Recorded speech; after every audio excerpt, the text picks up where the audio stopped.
Good morning, all. Namaste. I welcome you all to this Sunday morning study of the Indian section, Theosophical Society. Today, we are taking up studying this Manual number 2, Reincarnation by Annie Besant. Today's speaker is Sister Vimal Balachander. She's a member of Adyar Lodge.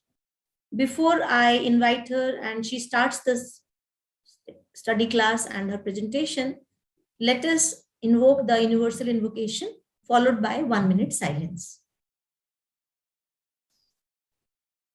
O hidden life, vibrant in every atom. O hidden light, shining in every creature. O hidden love, embracing all in oneness. May each who feels himself as one with thee know he is also one with every other.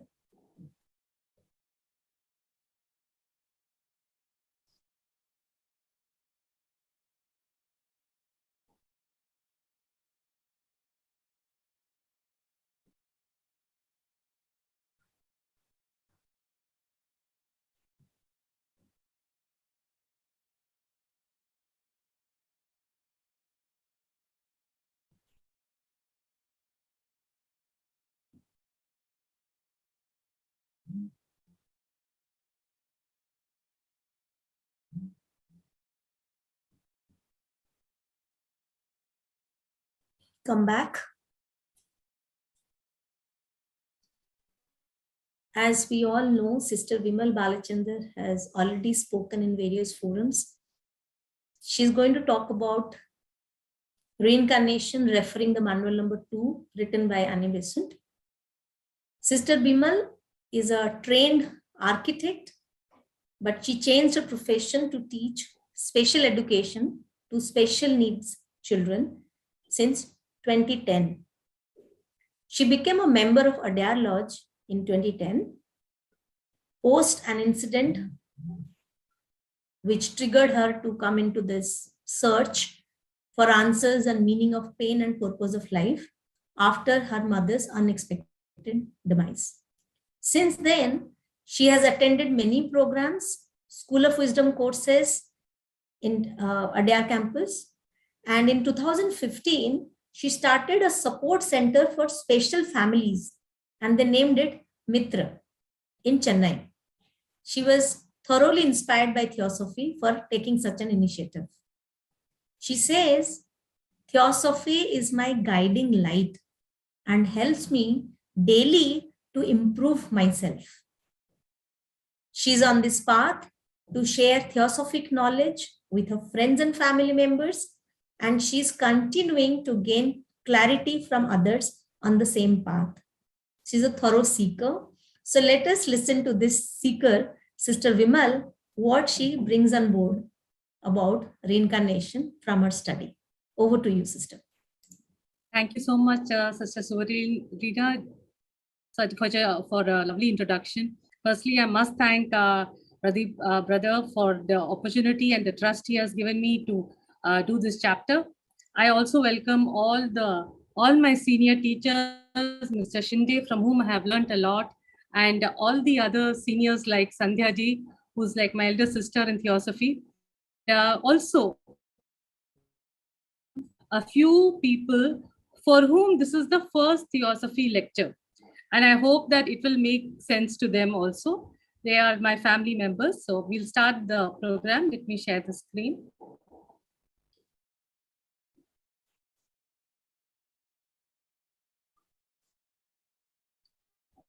So can you see my screen?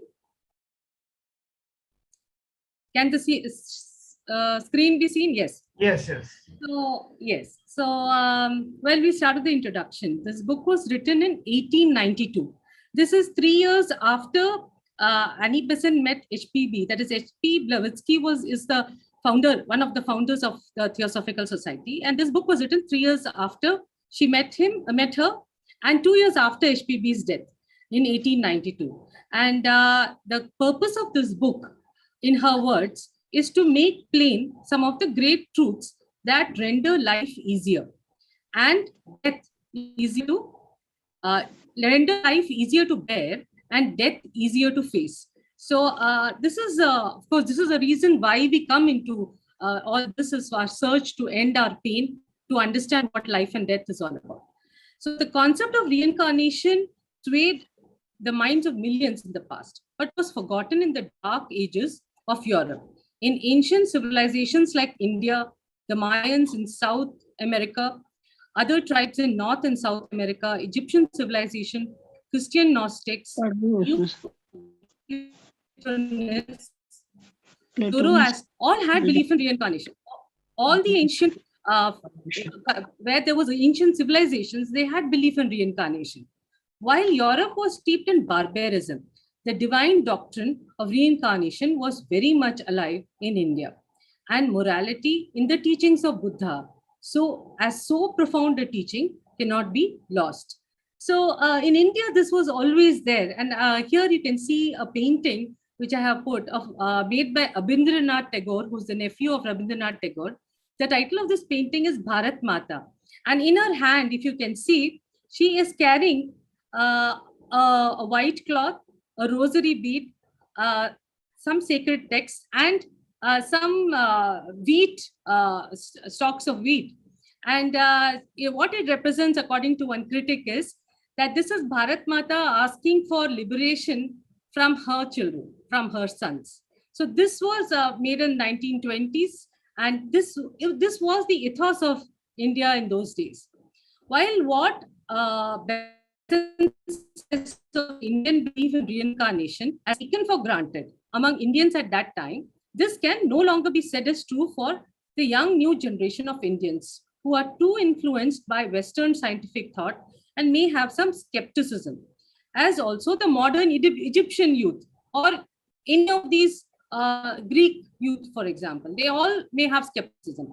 It would be fair to say that this manual is now relevant to the whole world and not just the Western world, as there is more and more man is wanting reasoning for his beliefs. And Besant makes valuable arguments in favor of reincarnation. Let's look at it. It's not a belief system, but these are arguments. So going ahead. Okay. So why? So what we saw is that Europe, etc., was completely forgot these philosophies. And what she says in the book is, but while a fact of nature may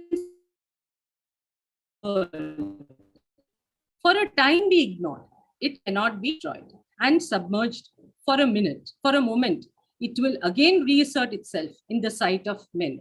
Maybe we are living in an era where we are so exposed to the advanced technology that man has created that we may be even blinded by all this glittering technology and inventions, that we forget these ancient truths. And we don't live by these ancient truths. When death comes, we don't know how to handle death. So things like that. That is why we do need to remember, keep reading these texts, because this is the truth. Reincarnation and karma are the twin doctrines central to the esoteric philosophy. Esoteric refers to the hidden philosophy or the inner philosophy, as opposed to exoteric, which is the outer philosophy, which we all know and are familiar with, like the Bhagavad Gita and all the other texts. We are familiar with these philosophies. But what is the inner truth? So let's look at it. We're going to look at it very deeply. So the first chapter is, what is the meaning of reincarnation? Literal meaning means entering into physical flowering. That is reincarn. Karn means flesh. So reincarnation. It implies the existence of something relatively permanent that enters into and inhabits successive something relatively impermanent, that of the flesh. Another commonly used word is metempsychosis, which refers to the transfer of psyche. Understanding this word metempsychosis, which is not now commonly used, is another commonly used word is metamorphosis, which is like the caterpillar turning into the butterfly. The same thing, the word metam means change. Here, change of psyche, that is change of the mind. Each time we take a different kind of mind when we are born. We'll go into that in detail. The same theory. Putting both together, we come nearer to the whole truth. That is, understanding reincarnation plus metempsychosis, we'll understand the whole truth of what is reincarnation. There is something more permanent and ethereal in us, which lasts after the death of the physical body, and after an interval takes on new forms. Bhagavad Gita suggests, he, man, is not born, nor doth he die, nor having been, ceaseth he any more to be. Unborn, perpetual, eternal, and ancient, he is not slain when the body is slaughtered. The theory of reincarnation asserts existence of living, individualized principle, which dwells in and informs the body of a man, and which on the death of the body passes into another body after a longer or shorter interval. Successive bodily lives are linked together like pearls strung upon a thread, the thread being the living principle, the pearls upon it, the separate human lives. Hence, the soul is also called Sutratma. Sutra means thread. So, the soul on which all these different forms that we take in every birth, which are like pearls, this thread strings all of this together to form a lead to the end. And we find we will go to the next level of evolution. So this ends the first chapter. The second chapter is, what is it that reincarnates? I mean, I know that I am so unique a specimen, good or bad. Nothing like me will ever be born again. If you think about it, that every single snowflake has its own crystalline form. Similarly, every single human being is so unique. So I am never going to be reincarnated. Something else is getting reincarnated.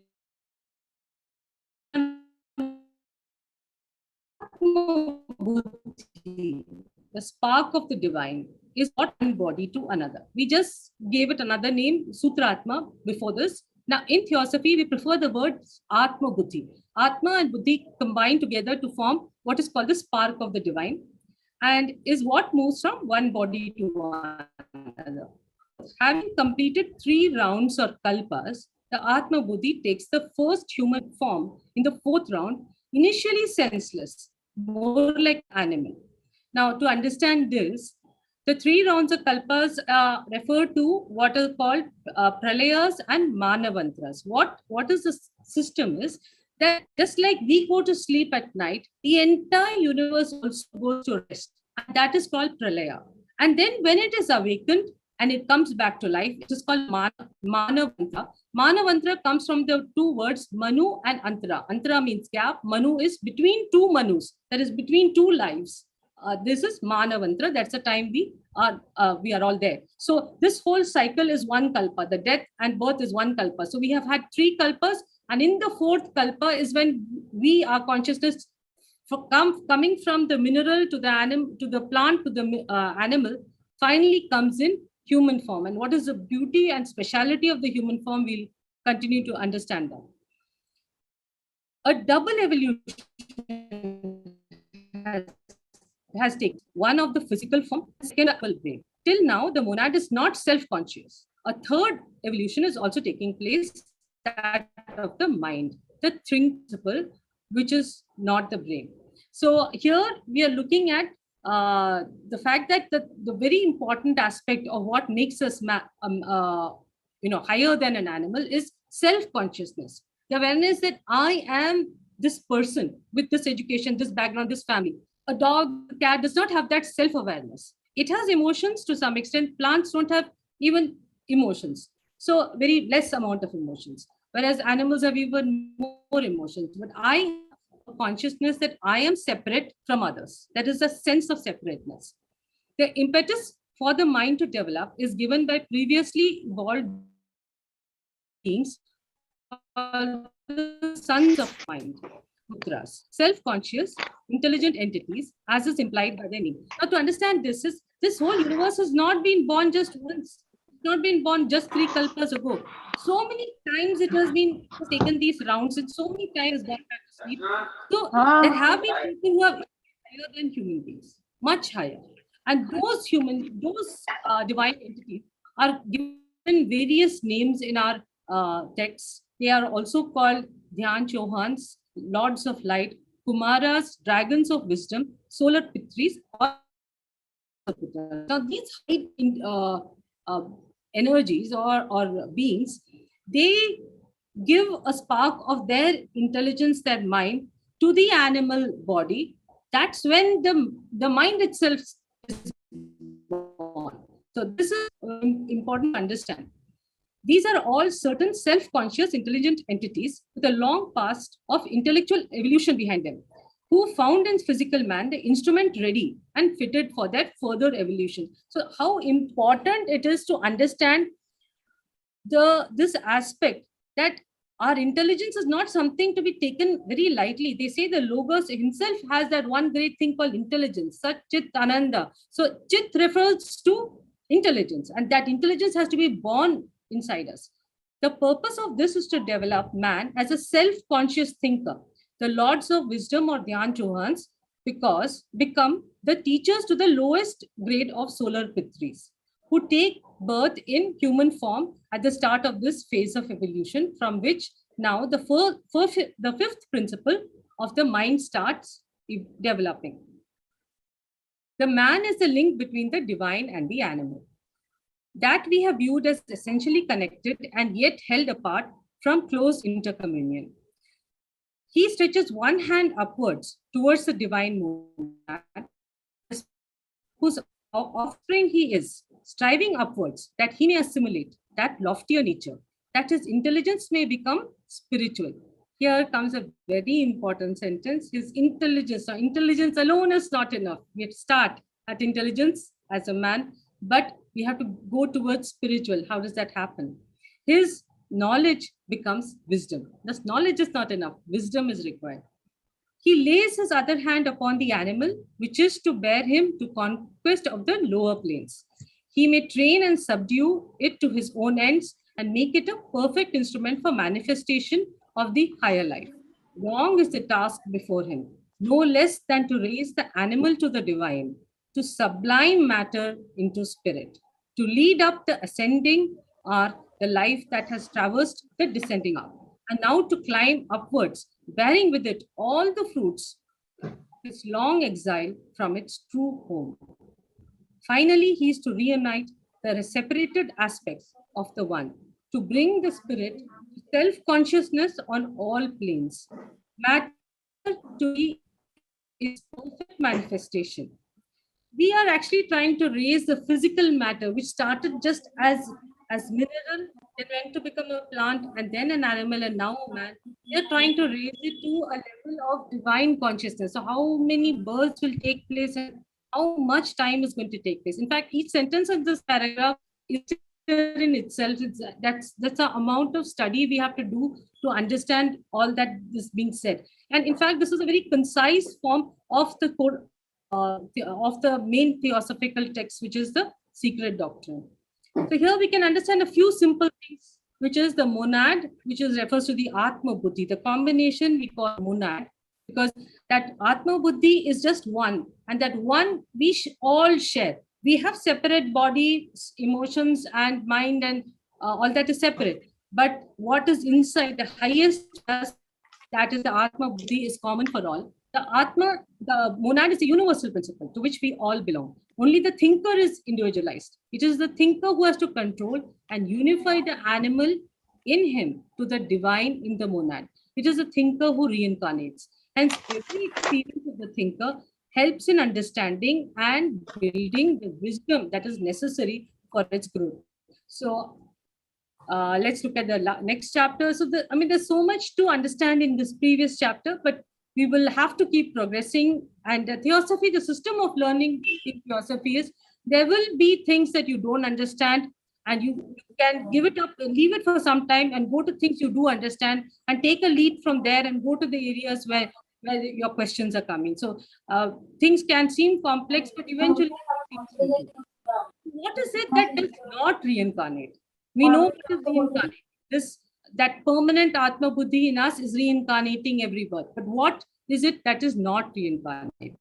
The lower quaternary of the physical body, the etheric double, the prana and kama bodies do not reincarnate. The physical brain is a receptor of the thoughts formed in the mental body.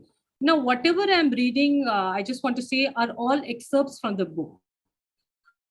Not anything here. This is trying is that this is the higher triad, which you see the top pyramid is a higher triad. The Atma Buddhi and the higher mind, which is our abstract mind, abstract thinking mind. That is the higher triad, which is the one which goes from one birth to another.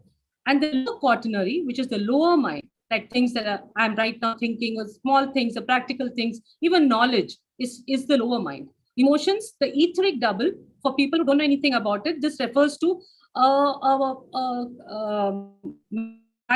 electromagnetic body, which is about a couple of inches above our physical body, which is exactly the same old as our physical body. When the physical body dies, the etheric double also dies, and the higher triad takes the emotional body and the lower mind and goes to the Kamaloka, which is the next plane. So this is something which all know, and this is only for the new people, just for them to get some glimpse of this.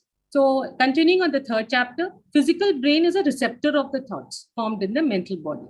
Reason, judgment, memory, will, ideation, as these faculties are known to us, manifested when the brain is in full activity. All these are outcome of the rays sent forth by the thinker. So things which are of this pure nature, reason, judgment, memory, will means determination. All these things belong to the higher self. The brain no more produces the thought than the organ produces the melody. In both cases, there is a player working through the instrument. You say that Veena is producing its own music. No, it's the Veena player which is producing the music. Similarly, it is that inner, the higher self, which is doing all the things in this lower body. Instead of living in the brain consciousness, he must live in the higher consciousness. So the smallest unit of life is called monad. These are small things that all of you know, but those who are new, they can just look at this picture. This is from our Hindu way of describing these 7 bodies that we all have: Atma, Buddhi, Manas, Kama, Prana, Linga Sharira, which is the etheric double, and Sthula Sharira. So now let's go to the 4th chapter, and after this we will open up for discussion. The 4th chapter is a little long and a little complicated. Method of reincarnation. There are 7 planes of spirit that the consciousness can be aware of. The 5th plane is the plane of Mahat, or the universal mind. It is of this matter that Manas principle is made of, and the thinker forms his ideas, memories, and intuitions. Now, to understand what do you mean, what does it mean, Mahat, universal mind, matter that Manas is made of? Now, to understand this, it's as very simple. We have a physical body made up of physical atoms, I mean the cells and everything. This emotional body is made up of also a body other than the physical body, and it's also made up of a kind of matter. Okay, and that matter is much finer. It might be nanos, it might be some other subatomic particles which it is made up of. The etheric double before that is not before or after, it's all mixed together, but we kind of say that they're one over the other, but they're not really one over the other. They're just all around us. So this is the physical body, the etheric double, and the emotional body. All of them are made up of some matter. Very similar to that, the mind is also made up of matter. It's not the brain at all. The brain is just a receiver for the mind. It's just like the receptor we have for our TVs to work. The brain is just that. The mind itself is made up of a type of matter, and that matter is coming from the plane of Mahat. Okay, so this is what this means. The thought force is the one that creates form. So thoughts can create form. This is something that we need to understand. We may think it as magic, but it's not. And we'll go to this part is the crucial part to understand. The mysterious power of thought, which enables it to produce external, perceptible, phenomenal results. by its own inherent energy. This HPB, that is H.P. Blavatsky, said in the Secret Doctrine. The less subtle astral matter, again, may be thus molded, as HPB at the Eddy farmhouse molded the projected astral image of the medium into likenesses of persons known to herself and unknown to the others present. So now this is a story that is where before the Theosophical Society actually came into being. There was a period in the late 19th century where lots of people were seeing spirits or ghosts, and they were interacting with these ghosts. There were mediums who were helping the normal people to interact with their dead, and all this was one big fashion that was happening. And this was not only happening in Europe and England, and also happening in US. So that's when HPB already had a lot of knowledge in all this. So she visited a farmhouse where these kinds of spirits were disturbing the people there, and people were complaining that there seemed to be an isolated farmhouse where a whole lot of spirits are there. So when she went there, she was able to see different kinds of people in actual form, made of astral matter of her own imagination.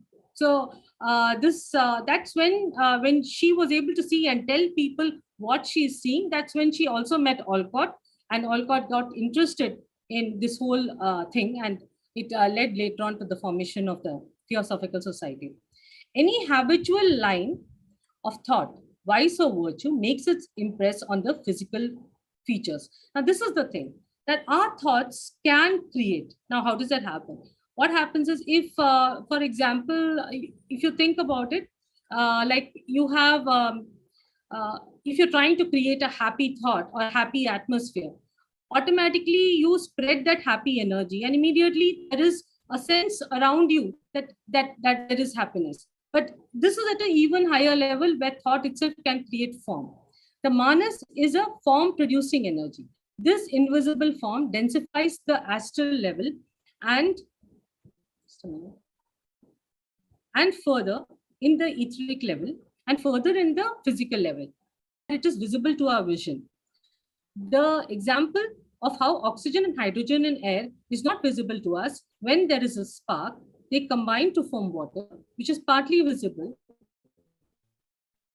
in steam form, which densifies and becomes water and further densifies to become ice. An adept can comfortably play with the cosmic matter to produce forms by some method. And thus probably the method used by HPV in the production of the teacup incident, well known to us. Now, I cannot go into this now, but this is very interesting for those who want to know more, and contact me later. The process of condensation of rarer into grosser matter is one of the commonest facts of experience. The vegetable world grows by taking in gases and atmospheres and transforming their matter materials into solids and liquids. Now, see, why are we going into all this? What is it for us to think that the mind can actually produce matter? There is a very important reason connected to reincarnation, which we will further understand further in this chapter. Thoughts affect karma, affect etheric matter, affect physical matter. This is the chain, how it's formed. So before the physical body takes shape, the etheric body is formed. Before the karmic body, before that, the karmic body. Also, repeated thoughts form the character of a person, and he responds to events in a predictable manner. So this is, of course, a 7-layered body, which I have already discussed. Now, let us look at this example, and in this, you will understand the importance of our mind and how we have to train our mind if we want to have better lives and better life experiences and lesser pain. All the life through the ray of manas incarnated. Let us take an example. Take the case of the practices of a vicious and of a virtuous type of thought. Say of a selfish and of an unselfish character. One person continually giving birth to thought forms of selfishness, desires for self, hopes for self, and these forms clutter around him. react on him, and he tends to become unscrupulous in his self-service, disregarding the claims of others, seeking but his own ends. He dies, and his character is hardened into the selfish type. This persists, and in due course is given etheric form as mold for the next dense body. Drawn towards a family of the similar type, towards parents physically able to supply materials stamped with similar characteristics, the dense body is built into this etheric mold, and the brain takes the shape physically fitted for the manifestation of the brute tendencies to self-gratification, with a corresponding lack of the physical basis for the manifestation of the social virtues. In an extreme case of persistent and unscrupulous selfishness during one incarnation, we have the cause of the building of the criminal type of brain for the succeeding one. And the child comes into the world with this instrument of miserable quality, from which the immortal thinker will be able to draw a scarce note of pure and tender melody, strive as he may. All the life through the ray of Manas in this personality will be dimmed, broken, struggling through karmic clouds. Sometimes, despite all opposing circumstances, the glorious, radiant quality will illumine and transform to some extent its physical vehicle. And with its anguish and effort, the low nature will now and again be trampled underfoot. And however slowly, a painful step or two of progress will be achieved. But all the life through the past will dominate the present, and the cup filled in forgotten days must be drained to the last drop of the quivering lips. So whatever you are thinking, and whatever, if it's of a selfish character, if you're only thinking about yourself and there's no thought about others, that will create that kind of a personality in the next birth also.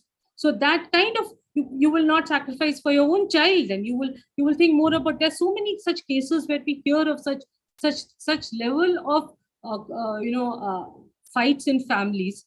Anyway, so let's go to the second type of person, who is unselfish. In the second supposed case, a person continually giving birth to thought forms of unselfishness, helpful desires for others, loving plans for the welfare of others, earnest hopes for the good of others. These cluster around him and react on him, and he tends to become habitually selfless, habitually placing the welfare of others before his own.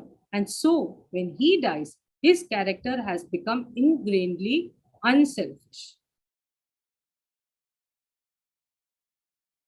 So, coming back, the model form, which represents his previous characteristics, is drawn to a family fitted to supply materials of a pure kind, habituated to respond to the promptings of the higher man. These built into the etheric mold yields a brain physically fitted for the manifestation of the self-sacrificing tendencies, and a corresponding lack of the physical basis for the manifestation of the brute instincts. So here, in an extreme case of self-sacrificing habit through one incarnation, we have the cause of the building of the benevolent and philanthropic type of brain for the succeeding one.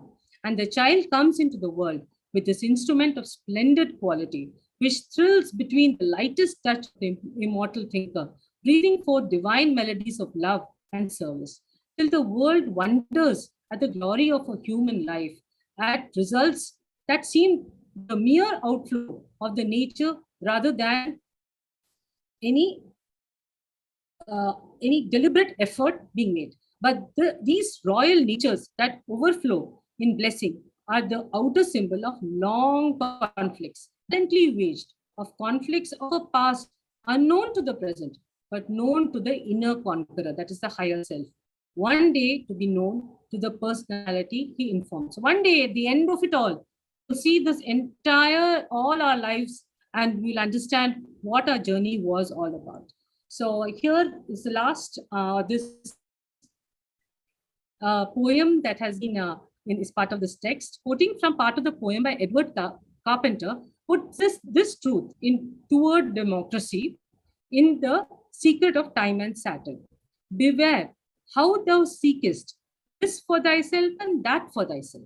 I do not say seek not, but beware how thou seekest. For a soldier who's going on a campaign does not seek what fresh furniture he can carry on his back, but rather what he may leave behind, knowing well that every additional thing which he cannot freely and handle is an impediment to him. If thou seekest fame or ease or pleasure or aught for yourself, thyself, the image of that thing which thou seekest will come and cling to thee, and thou will have to carry it about. And the images and powers which thou thus evoked will gather round and form for thee a new body, clamoring for sustenance and satisfaction. And if thou art not able to discard this image now, thou will not be able to discard that body then, but wilt have to carry it about. Beware then lest it become thy grave and thy prison instead of thy winged abode and palace of joy. Our never-ending wants, let's not want so many things. So that is what this is basically saying. So be careful of what you're desiring, what you're wanting. And so then we go to the last bit. Through thousands of generations, the immortal thinker thus patiently toils at his mission of leading the animal man upwards till he is fit to become one with the divine. Out of a life, he wins perchance but a mere fragment of his work. Yet the final model is of a type less animal and more man. On that slightly improved model will be molded the next man, and from him at death is obtained a mold which is again a little less animal to serve for the next physical body, and so on and on, again and again, generation after generation, millennium after millennium. Many failures gallantly made good, with many wounds slowly healed, yet on the whole upward, yet on the whole forward. The animal lessening, the human increasing. Such is the story of human evolution. Such is the slowly accomplished task of the ego as he raises himself to divine manhood. At a stage in this progress, the personalities begin to become translucent, to answer to the vibrations of the thinker, and dimly to sense that there are something more, that they are something more than isolated lives, are attached to something permanent, immortal. They may not quite recognize their goal, but they will begin to thrill and quiver under the touch of the light, as buds quiver in the springtime within their cases, preparing to burst open and to expand in the strength. An example for this is, of course, the moment Annie Besant read The Secret Doctrine. That's all she needed. She gave up her entire life in England. She had worked so hard for the free thinkers. She had so many friends. She sacrificed all that and went into theosophy fully. And in 1894, when Alcott and Annie Besant came to India, there were lakhs of people in her talks. I don't know how many thousands of talks. I think 8,000 talks she gave in that entire travel. I think a year or so. And it was that is the of how she got committed totally into theosophy. It became her life, and it's extraordinary that what she says here has happened to her. So this is it, and I end the sharing now, and we will discuss. And if you have any questions or any comments, please feel free to share. Thank you, Sister Vimal. The graphical presentation as well as the right words you picked up to take us through this booklet or write-up, whatever you call it. Reincarnation seems to be a small write-up, small booklet, but it is the whole world within it. The whole world of coming and going, taking rebirth as per our karmic results, cause and effect, a whole lot of theory and practice comes into it. And this is so much of a substantial literature of the theosophical studies. We cannot, touch upon reincarnation, going through any article, any topic we pick up in theosophical literature. Reincarnation and karma has a link there. It's such a beautiful aspect, and that is the truth. I think everybody will agree with me. And as you rightly said, it is not incarnating, it is reincarnating. Incarnating is not like, I take a incarnation and I'll just come and go back. We are coming again and again, because we are bound to evolve. We cannot escape from this. And as you touched upon the constitution of man, the different levels, the different bodies, yes, the bodies will die, the very bodies will be crumbled into dust, but we will stand out as a very soul and spirit, which will get embodied time and again. And we will grow life after life, as you said, with those gaps of, Manvantara, the soul lives in between. And, but the very essence of the birth, essence of our living will belong to us as souls. And I think, every one of us will grow and every one of us will continue to evolve.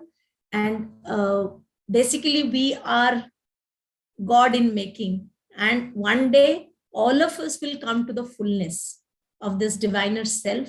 That is all about, getting reincarnated and shaping off for a better version of us.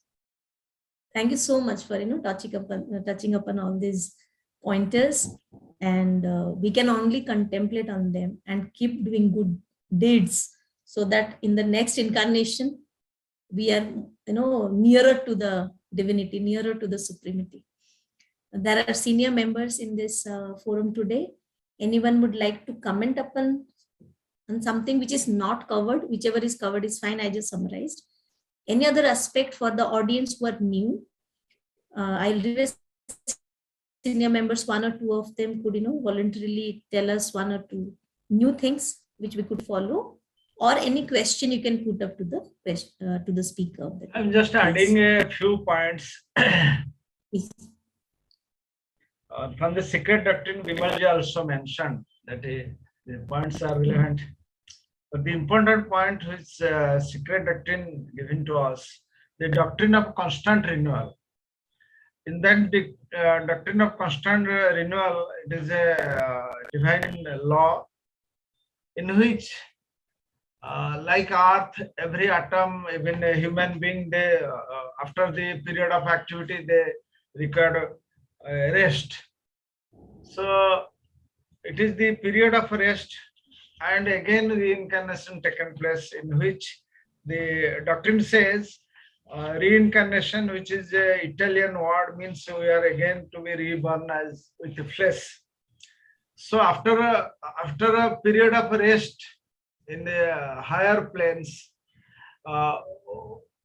there is unfoldment of our consciousness, and we become more active, more able to do our work. That means work is for our unfoldment of our consciousness. So the reincarnation is a principle or a law which in fact coming from the doctrine of constant renewal, and it is from the secret doctrine which I referred from the book Divine Plan. And everyone is guided by that divine plan, whether it is Earth or planet or solar logos or human being.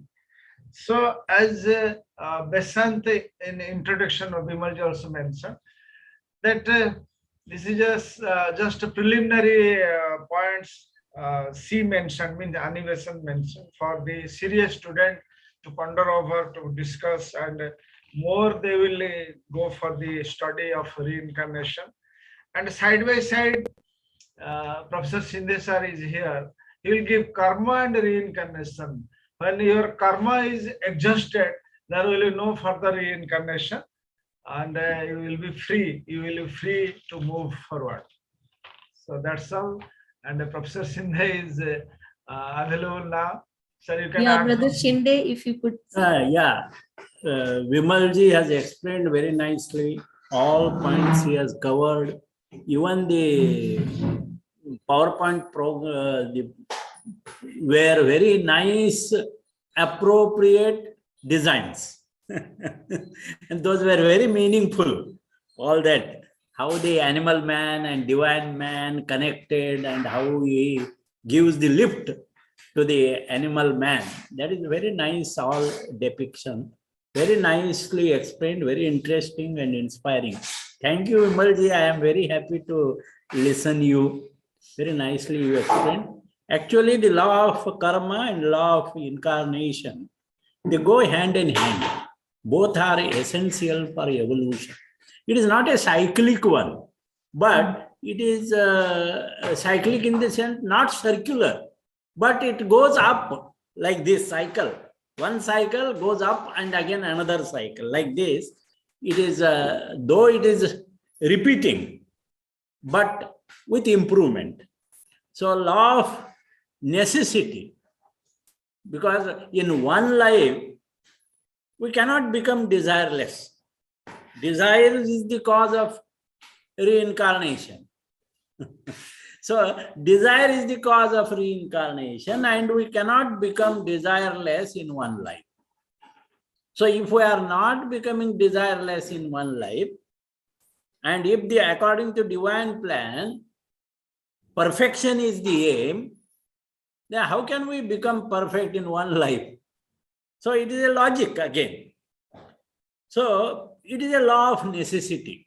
Reincarnation is law of necessity. Just like we remove our cloth, only they can use when they are new one. And after getting old, we remove and you take new, buy one. Like this, very simple way we can understand. We are removing our physical body, astral body, mental body. And again, we are choosing our own vibrational physical body, emotional body, mental body. Even we choose our parents also. There is what we can say, there is a choice for us to select our parent also. So how can we select the parent? So many things are there. If we desire intently, desire is the cause again. If you desire intently, with all bhakti bhava, then you can take birth in such a family which you have wished to take birth. It is possible. Next family, I want to be your family, sir. Okay. You desire it intently. That is what you desire, you will get. Father. That is the law again. So it is very important to study reincarnation, but our chitta vrittis are not yet going. So many chitta vrittis are there. And it is the mind, as you said, it is a matter, okay, it is a matter at chitta vritti level. But it can become a matterless amana state, man and amana state. And that amana state touches to the atma and buddhi. And it is the tool to take it to raise upon. So even if it is, as you said, it is a matter. Yes, it is a matter. But at lower level, at a subtler level, it is beyond matter. It can take you beyond matter, space and time. That is the tool. Mind is the tool. And we must use it properly, make it open, and what we can say, we can make intelligent, penetrating, open mind, and the heart must make pure. You know, heart is very important in this reincarnating. Sometimes we say, what you are saying that I see. See, what you are saying that I see. I see what you are saying. How we see then? What is the term seeing? This seeing is not with the external eye. This seeing is within. Sometimes you are explaining your feelings, your sorrow to the other. So what you are saying that I am seeing. Seeing means it is becoming introvert. And it is said, love and hate feelings are immortal. Love and hate feelings are immortal. They remain. And the feelings are the production of heart. So make your heart pure. So you make your heart, change the hate into love.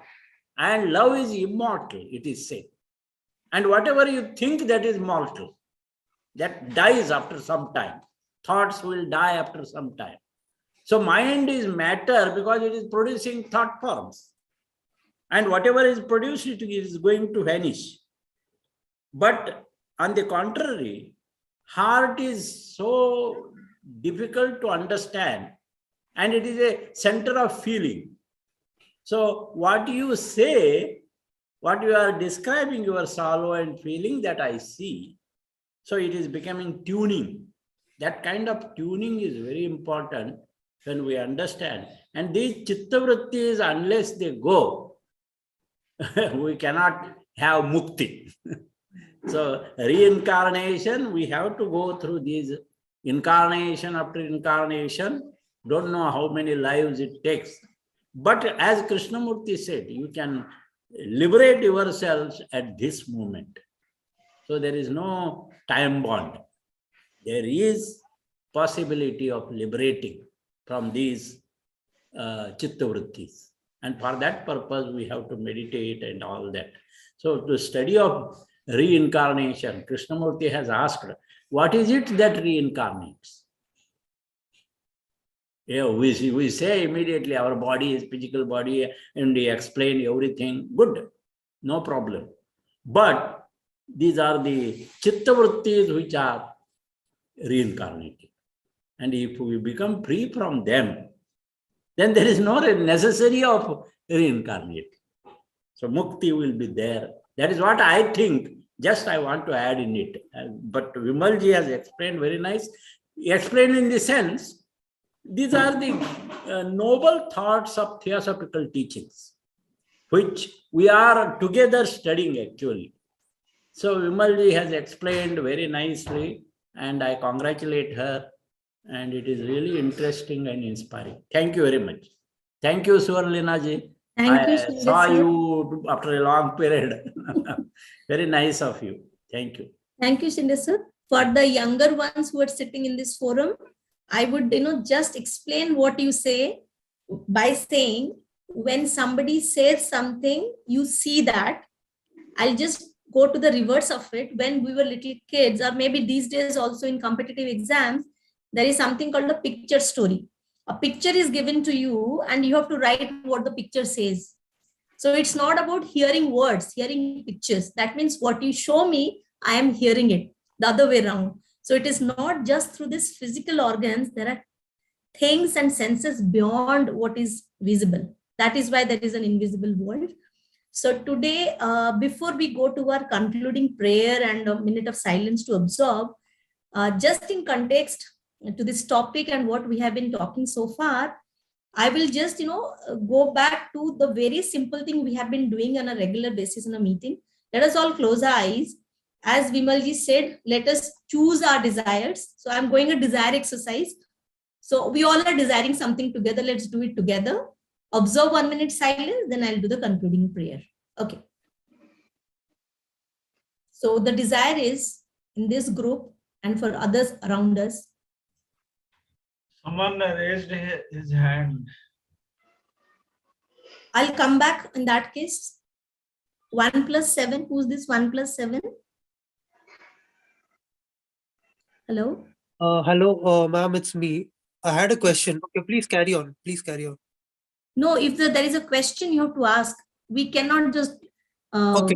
go away from the question. That is first. Okay. Yeah. Okay, I thought you will have some time for the questions. Okay, anyway. No, you please do it. Yeah. Okay, so my doubt was, you consider me someone as new to this entire theosophical setup, okay? So the question is, is this law of karma and reincarnation like a hypothesis for the apparent need for permanence that we all possess? Or do you consider this doctrine as an absolute reality? Can I answer it? Yeah, please. Definitely, it is not a need for permanence. It's not that. It is a reality. That is what it is. It is what it is.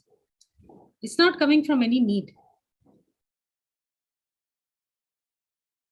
But we all spoke about desire and how to end desire as the ultimate goal of lives, right? No, okay, then I'm not understanding your question. Okay, your question is these rebirths are taking place because is it happening because of our needs for whatever we have, we want it in our next birth also. So some kind of permanent needs that we have. Is that what you're asking?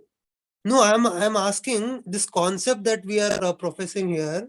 Is it is it an hypothesis for the need that we possess?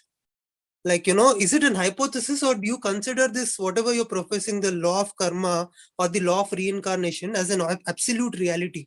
It's an absolute reality. It's as much a reality as the fact that we are sitting on a round earth, not a flat earth as we see, or that we are going around the sun. These are realities, because if you think logically about it, why are people, reincarnation is the only thing, karma and reincarnation is the only thing which can help you understand why one person is going through so much suffering, is very poor, is born in such families, is born in backward countries, or is born to an abusive family, or any kind of thing. How do you explain the differences between one person and another person's life? Such enormous differences. So reincarnation karma is the only logical explanation for the differences which each of us have. This is not. May I answer to this? Yes, please. Yeah, Vimalji, reincarnation is a fact, but not truth. That is what Krishnamurti has stated. So whatever you are discussing, it is a fact. Fact in the sense, logically we are thinking of it, and we are definitely reincarnating, but it is not the truth, because soul doesn't need any, soul is free from such kind of desires, attachment, and vrittis. Everything is, soul is pure. So it won't require any such kind of thing. But as it is covered by this matter, for the purification of the matter, there is requirement of this cycle. So cycle is a fact, but it is not the truth. It is not the absolute truth. So that is why Krishnamurti said, reincarnation, we don't believe in reincarnation. Actually, if you assume or concept, and if you are really having a shraddha on it, then you will behave differently. So this is what we have to think of it. It is a fact as well as not truth. Yes. And since he's a young boy, probably. Sorry, I'm just contradicting what our Shindeji has told. Reincarnation के बारे में मैंने पढ़ी हूँ. It is the truth of truths is reincarnation बोल के. Truth of truths is reincarnation. It is not an hypothesis. It's a law. To fulfill, to complete, to come out from our law of karma, we have to reincarnate and finish everything, all the karma. Whatever the karma that we have done, physical or astral or in mental plane, we have to finish it. So we will reincarnate. Okay. So this is the truth of truths. Ganesh Kumar is. Can I add a comment or a question? Please. Yes. Okay.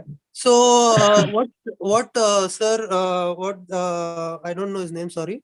Sir and ma'am said about this right now, that so first of all, he differentiated between fact and truth. And second thing is, like he said, we do not believe in reincarnation, but it is a truth. And then later this other lady, she said that it is a truth of truths. But then is it like you can only say something is true if it is true in your experience, right? Either empirically or scientifically, like, and the ma'am, as she said, there is no other explanation of why a person is in a certain condition and why another person is born in a different condition. So this explanation seems to be as an hypothesis, but not a reality in our lives. Like, do we really know that souls exist? Like, we can't be sure. Like, who can be sure about it? No. There's so many such things that we don't see with our own eyes, but we know it to be true. We see a small sun, but we know for sure the sun is We are just the size of if the sun is as big as a football, we are as small as a pepper. But what we see, we can't say that. There's a lot of things in life which we can't see, but they are true. Yes, ma'am. But then scientifically, you know that the sun is the size of the sun, right? So either you empirically know something, or you know it by by using scientific analysis. Science has done research on this. Ian Stevenson in Virginia University. There have been lots of there have been cases where have been recorded. 2,000 cases have been recorded of reincarnation where they researched and they met the small children who remembered previous lives. So science is discovering it. Now, if you ask, why don't we have the complete proof of everything that Theosophy is saying? Yes, Theosophy is also working towards proving all of these things as being scientific. And our the highest in this, whom we call the Maha Chohan, has said that until science proves Theosophy to be true, it will not become a reality in the whole world. So yes, we have to wait for a lot of things to be scientifically proven. I think we should let Mr. Ganesh and after that Ms. Shobha speak. Thank you. I just wanted to add one thing about the fact and the truth. We all know that sun rises in the east and sets in the west. It is a fact, but it is not the truth. I think the second point I want to say, you already mentioned it about Ian Stevenson and all the work that has been done. Thank you. Sir, it was not very clear. Could you make your first point again, sir? I couldn't understand. Sorry, probably my internet is not good. Yes, your internet is not clear. The sun is rising in the east and setting in the west. Goodly. We all know that it is a fact. Sun rising in the east and setting in the west is a fact, but it is not the truth. Okay, next, Shobha. Sister Shobha, I wanted to say something. You could quickly say your views. Shobha, could you switch on your video, please? I think there is some network issue in a couple of places, so we are not able to hear. Yes. You are muted, Shobha. I just wanted to share one experience, about reincarnation. That there are certain people in this world who simply get triggered, with each other for no reason. Same thing somebody else says, we won't get triggered, and same thing that person says, we get triggered. So there is a relative of mine, a close relative of mine. I used to wonder. In fact, actually, it's my son. Me and my son. I don't know why we were always getting triggered with each other. And I went to Dubai. And in Dubai, there was a Czech person, a Czechoslovakian person who has no idea who I am, who does not know anything about my background, about me or my son. And he was doing a pendulum therapy. And in pendulum therapy, hear you. We can't hear you. Together for 82 lives. Shobhaji, you have a vibration. And he says, hello. Yeah. Sorry, I think there's too much of breeze. 1 minute, I'll come inside. Can you hear me? Yeah. So I'm just saying, how can a Czech national who does not know me at all, or my son, tell me that me and my son are old souls of 82 lives? And he went on to describe what happened in the past lives, and why in past lives you were having some issue, and why now we are having an issue. He said some personal things which I was so shocked. So somebody was asking for proof regarding reincarnation.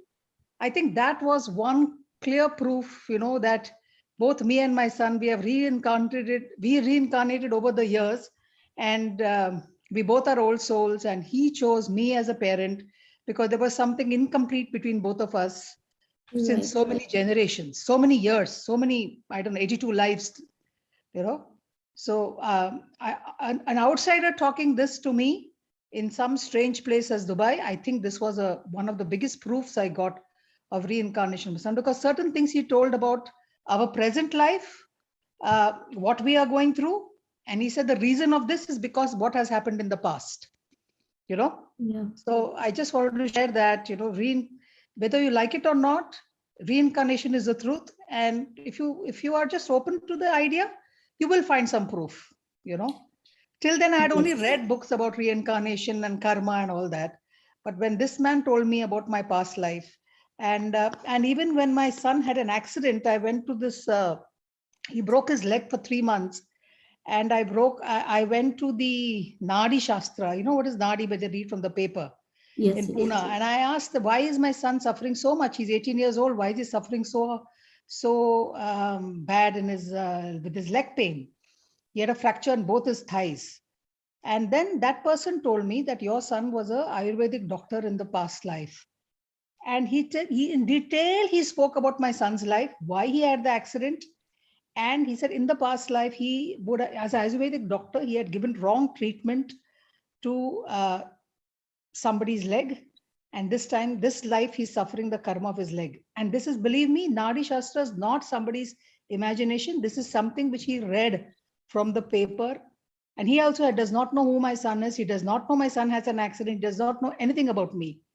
And he spoke in detail about my son's accident. And he associated the accident to some past karma of my son. Because at 18 years, my son, I don't think he has done any karma in this year to suffer so much in this lifetime. Yeah. So these are the 2 proofs of reincarnation, which I wanted to just share with you all. Thank you, Sister Shobha. In fact, since I don't know 1 + 7, he never mentioned his name. I'll just tell you, brother. Hi, my name is Shashank. Sorry. Shashank. Yeah, Shashank. Please show him also now. I would request you to read the book Many Lives, Many Masters by Dr. Brian Weiss. He's a doctor. He never believed reincarnation, any spiritual science, because most of the scientists and scientific people are like that. Purchase this book and read. He has given enormous examples of past life, not just as an example to set, but how these people have taken new births, and he has taken out many good examples there. Many Lives, Many Masters by Dr. Brian Weiss. Brother Pradeep Mahapatra has also read that. So once upon a time we discussed that. So for younger people who want to actually go and research, you always ready. You should do it.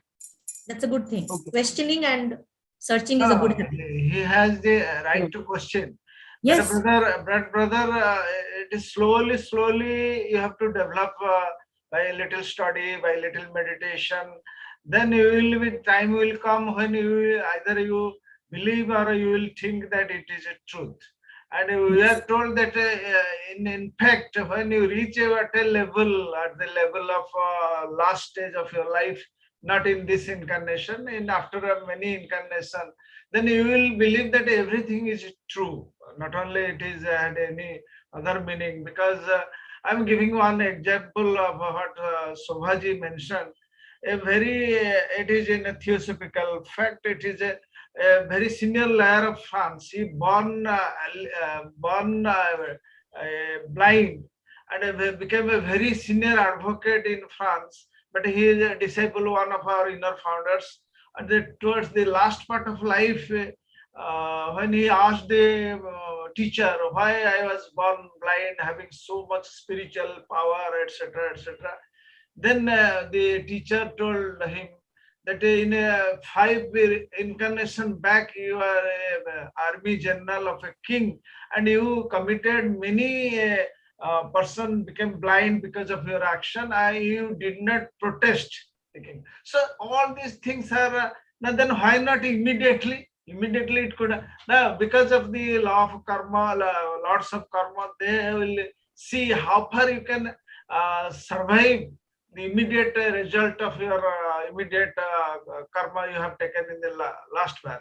So it take another 5 incarnations. Then he became able to have the strength to survive the karma he has taken in the previous 5 incarnation back.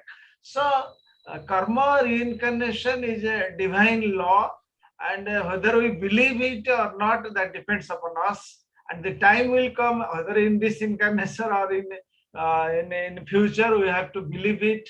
Then only we will go slowly on the path of unfoldment. Yes. That's all. Thank you. So keep your search on. Yes, keep your search on. Don't believe anyone. Keep your search on. Yes, You will don't realize. believe anyone. Don't believe any book. So Theosophy, uniqueness, You will Theosophy, realize. don't believe it blindly, but keep it in your heart and see whether you will find it truth in this life or not. But Yes. continue your study and continue your inquiry, particularly inquiry.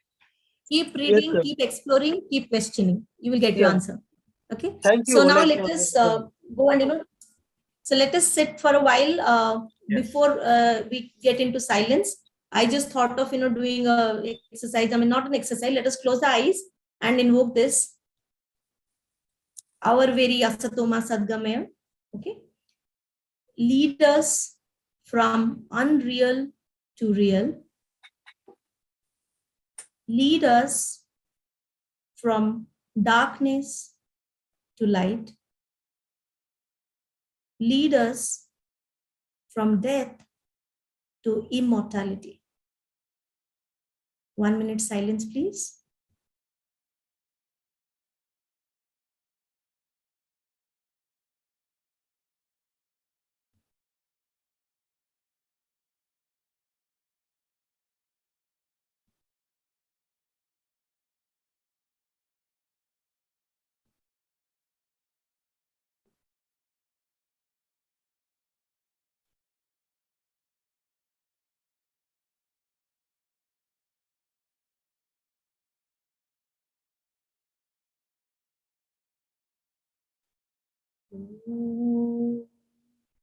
Sarve bhavantu sukhina, sarve santu niramaya, sarve bhadrani pashyantu, ma kaschit dukkha bhag bhavet. Om Shanti Shanti Shanti.